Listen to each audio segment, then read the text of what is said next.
an Italian investor, Enrico Pinetti of the Vinci fame. What's your thought?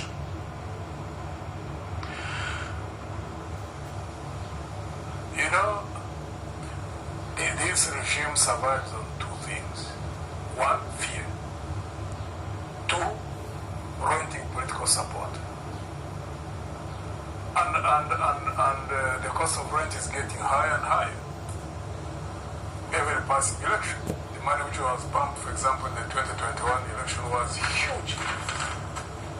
Now that they are planning schemes for 2026, they must start mobilizing resources more than what was mobilized in 2021. And most times it is through siphoning money from the ministry budgets, and also, putting off for deals with the investors through which they can siphon resources for political use. So I wouldn't be surprised that there would be a deal like that with coffee. And I don't think it will be the last one. One hopes that the parliament, it seems it is being bored now. One hopes that they'll be able to stop this one. And hopefully if they keep on being bored, that they can save the nation from more hemorrhage in terms of those kinds of deals which are designed for siphoning out money. It doesn't look reversible. It's already been inked, and the Attorney General himself has come out to say that there's nothing. But look, how they are going to put it off, even in practical terms, I don't know. Any government really that would care about the national interest, about sustainable economic development, would be looking at how to boost the national entrepreneurs already in the coffee industry, because there are many Ugandans already involved in that. And so the cooperative unions, one would be seeing how do you pump money and boost those so that we can build the capability to compete, at least at the level at which we can compete. And as Uganda, the only area where Ugandans can compete so far is in like the whole value chain of all these crops that we have, like coffee, like cotton, like tea. We can also compete in areas like tourism. You don't expect a Ugandan entrepreneur to go and compete in manufacturing cars or manufacturing computers or manufacturing industrial plants. That's an area where you cannot expect them to leap, jump, and go there. They must first build capacity in terms of capital accumulation, and also develop the necessary schemes. Because when you promote Ugandan entrepreneurs, it means that even the money which they get is going to be pumped back in the economy. Right? But you get someone like Pinetti one.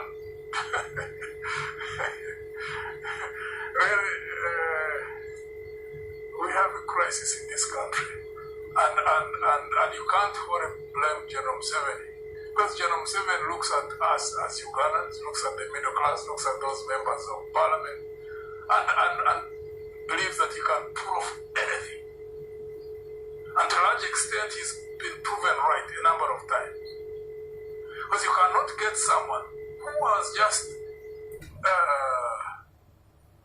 failed in another scheme, which is everyone now knows about, the Roma scheme, where they are paying money for works which are not yet being done. And then you give them a deal like the coffee deal. And then you hope that nothing's going to happen. And then on our own part, you find the middle class, ordinary who are supposed to wield influence in the nature and future of any country. It is like nothing has happened. Mess after mess. I can't decipher why many times people can sleepwalk into a crisis over and over. We saw that happen in the 60s. We saw that happen in the 70s. We saw that happen in the 80s. And we are sleepwalking ourselves in another possible crisis in this country. I just simply can't decipher that. crisis, you're talking too much. You're making a lot of reference to political crisis, yet the writing is different from... There's no crisis which has ever happened in this country which people are not aware of. And all those times they never avoid it. We just need to learn from history. I pray to God that we avoid a crisis. Well, I hope we do avoid a crisis. Does this controversial agreement involving an investor and government speak to the way how several other deals have been cut within the offices of government? Look, there are so many such. Look at the road. The most expensive road. Expressway. Look at the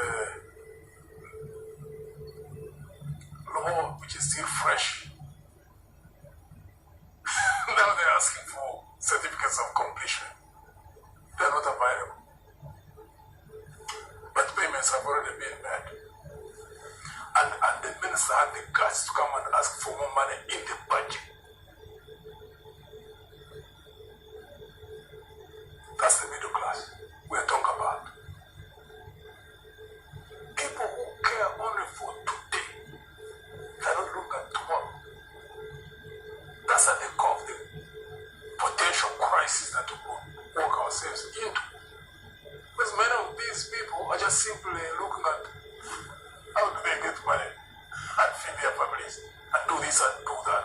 But they don't recognize that the cumulative effect of making mistake after mistake without carrying out corrective actions.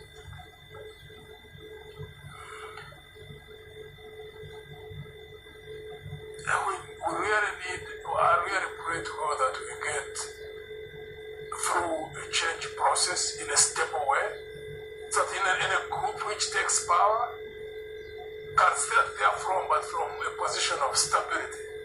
And then one hopes that whichever group is going to come in is going to be qualitatively different from the one which is in there. Because again, those are two different issues. But we have to apply our minds to all that. They are not going to happen by accident.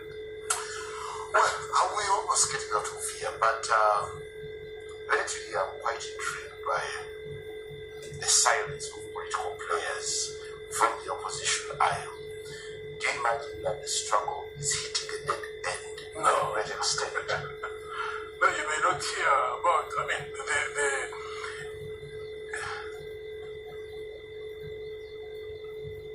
if you put your ear in the ground and hear what is happening, you see there are two kind of situations. There's what you hear, people talk, say publicly, even what members of parliament say, what government officials say. It's different when you reach down and hear the levels of frustration, the desire to see qualitative change, but at the same time the sense of hopelessness in thinking that that is not possible. That's a problem. That's a problem. And that's where all of us, one, who are educated, because the moment you are educated, you have the capability to do critical analysis of the situation. And also to project and say, you know what, we need to shape the future. And the only way we can shape it is that we must get involved, we must participate one way or another, some direct, others in an indirect way, but deliberately and consciously. There's no way we can have a better future without some people working for it. It just can't fall like rain. It just simply can't happen that way. So, one of the things that I think the population, those who want to see qualitative change happen, they must wake up the fact that they must participate in financing opposition parties, financing programs for raising awareness, so that the people who are on the front lines can continue operating, can continue organizing. No, it's not fatigue. It is financing. There's no doubt about that. Let me tell you, opposition parties, some of them are getting government funding. It's not enough, because even like NUP would be getting about 3.6 billion a year. That's not a lot of money when you're going to be operating on a sustained basis month to month for 12 months. FDC maybe gets about 1.6, 1.7. That's a whole year. If you divide that by 12 months, that's about 100-something million. That's that's nothing if they're going to go around and mobilize the country. For those of us who have not gone into parliament yet, we don't have a national funding, so we must depend on the Ugandans who want to see change. We have the capability, we have got the focus, we've got the discipline to mobilize, to organize. But we must also have resources, human as well as financial. The future is going to be how we make it, how we shape it. If we consciously, deliberately, and consistently work towards having qualitative change and a better future, that's what we'll have. However, if we throw up our arms, lay back, and then hope that a better future will come, it will just be delusional. Do you imagine that the critical moment where the country should be discussing 2026 has arrived, or we can still relax? Should have started yesterday. Should have started yesterday. We should have started yesterday. In 35 years, we're going to become 100 million people. 35 years is tomorrow. We have got a youth group under 35, 75%. Under 15, 52%. They need jobs. Those jobs are not going to come by accident. Feeding a population of 100 million people, providing adequate health services, educational opportunities, protection of the environment with such groups that will be building, food security.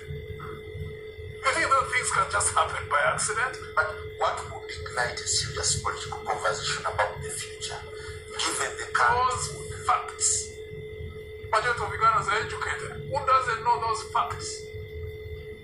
Yeah, but they don't seem to tickle anyone. They're not provoking any serious conversation. That should bother you. Look at the global dynamics. There is a realignment of forces globally. We seem to be the only people who don't recognize that. Every serious economic bloc is looking at us as Africa. What does that mean? That they have to do the necessary things to see how they can access raw materials, they can access resources that we have, because we are well endowed. What does that mean? If they find us asleep, they keep on exploiting us as we've been exploited for the last century. If we awake, then we can seriously engage with the rest of the world for mutual benefit in the development processes, national, regional, as well as global. But for that to happen, we must be aware even of that. So why would any educated person